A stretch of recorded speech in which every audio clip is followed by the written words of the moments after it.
Thank you. Slightly different reception than I got at my bar mitzvah, but I appreciate it.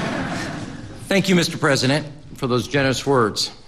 But more importantly, thanks for your warm friendship, your confidence, and the opportunity to serve you and our country in such consequential times. Needless to say, this is a bittersweet day for me, too. On the one hand, I'm excited to be heading home to Chicago, which, as you know very well, Mr. President, is the greatest city in the greatest country in the world. I'm energized by the prospect of new challenges and eager to see what I can do to make our hometown even greater. These are unprecedented and great times in Chicago, Mr. President. The Chicago Bears are 3-0. Unbelievable. I'm also sad to leave you, the Vice President, my terrific colleagues here at the White House, the Cabinet, and so many friends on both sides of Pennsylvania Avenue with whom I've worked as Chief of Staff and as a member of Congress. It's been a profound privilege to work for and with you, Mr. President.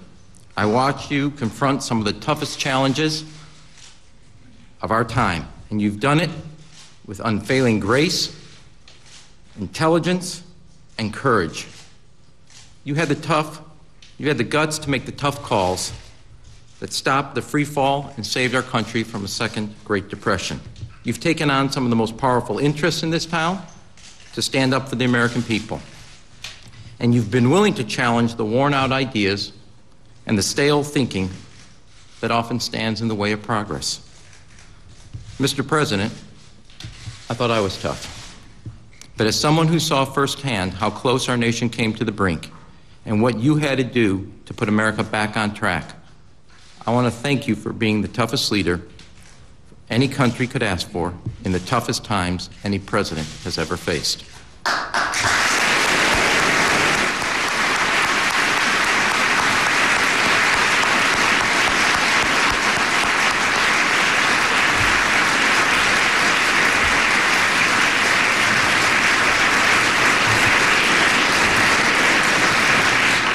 And even on the hardest days, you never lost focus on why we're here.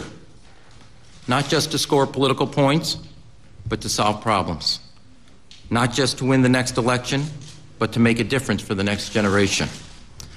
I have served you, Mr. President, as a member of your staff, but I also observed you as a friend. I've seen what few are privileged to see.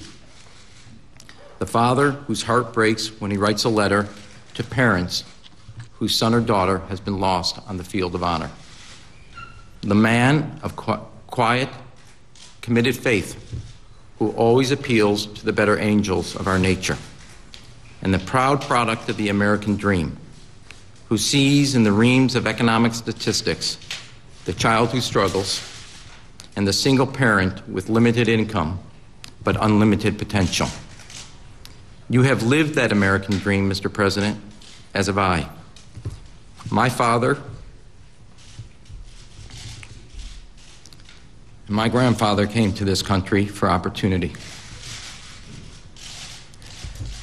They came here for a better life for their children. My mother marched with Martin Luther King because she believed that none of us is truly free until all of us are. Both my parents raised me to give something back to the country and the community that has given us so much. And I want to thank you for the opportunity to repay in a small portion of the blessings this country has given my family. I give you my word that even as I leave the White House, I will never leave that spirit of service behind.